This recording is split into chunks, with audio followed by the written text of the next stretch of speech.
So in the United States, what we have had, we had a citizens' effort to collect signatures in New York City so that we could have an international commission on September 11th. And there was no better place to do that than in New York City. The requisite number of signatures was indeed collected.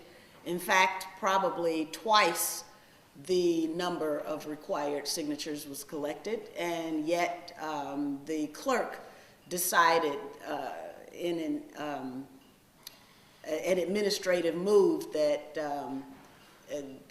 not enough signatures were collected, and therefore there wasn't going to be the matter wasn't going to be put to the voters. And so we are somewhat at a loss now as to what to do. My recommendation is to do it again, because we know that if they collected enough signatures the first time, they can collect enough signatures another time and put the authorities on the line and let them openly defy the public will.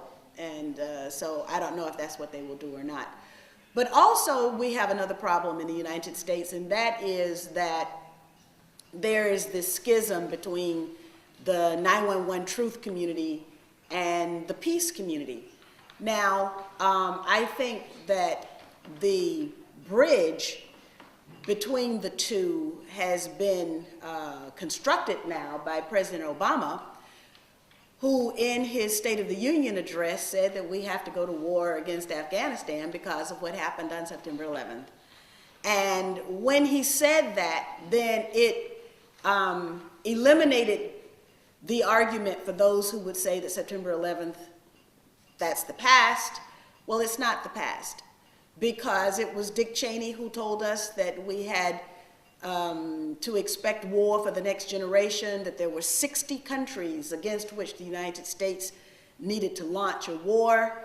And now we have confirmation from President Obama that the people of the United States and he himself has signed on to war crimes and crimes against humanity.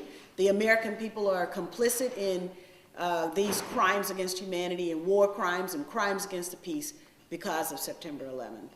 So there needs to be some way in which people who are interested in peace, MPs who want peace, must also say that an investigation into exactly what happened on September 11th is necessary. The United States is now on the brink. We are on the brink. Some people say that we are on the brink of collapse. And surely if China and Japan view our treasuries differently, we probably will be on the brink of economic collapse. But we're also on the brink of a different kind of collapse, because we have people in the mainstream media who are proselytizing hate. And so we've got hatred against blacks, we've got hatred against Latinos, we've got hatred against Muslims, we've got hatred against immigrants. And we also have this feeling that it's okay now to hate because the media idols are the ones who are fostering this. And in fact, it's my father who says that he hasn't seen this kind of virulence that seems to be acceptable.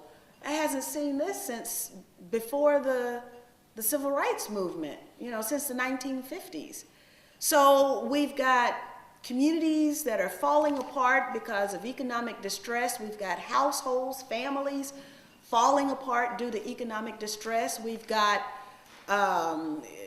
elimination of the middle class in the United States, the greatest transfer of wealth out of black and Latino communities, out of the black community since slavery, out of the Latino community ever, through the loss of homes, through the foreclosures. We've got cities that are being emptied, neighborhoods that are empty.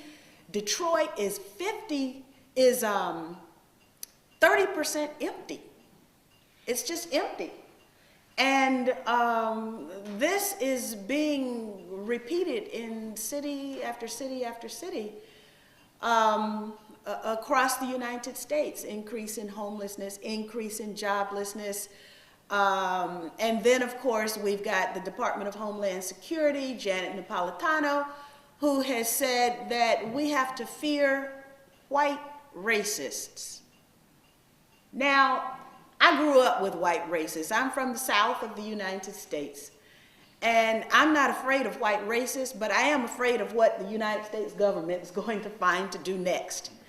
And particularly with the Obama administration and the Democratic Congress now having passed an extension on the Patriot Act. It was George Bush who said that the US Constitution was just a piece of paper.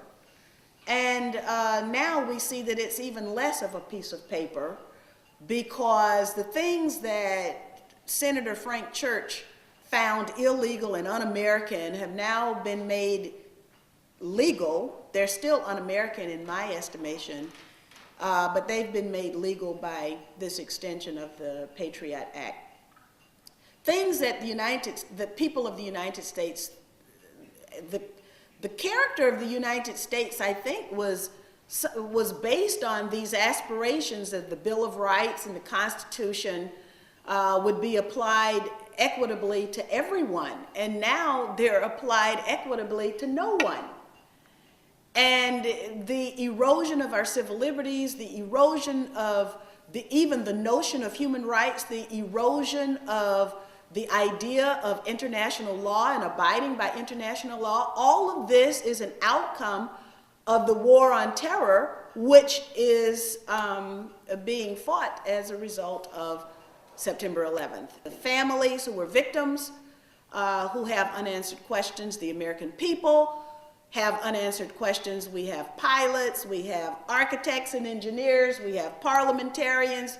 People are asking these questions in the Parliament of Japan, and everywhere around the world now. People are not buying the lies. And why should they buy the lies? Why should the people in the United Kingdom buy the lies of the United States? We know that the United States lied to get into war in Iraq. And why wouldn't they lie about September 11th? They lied to get into the White House with the election of 2000.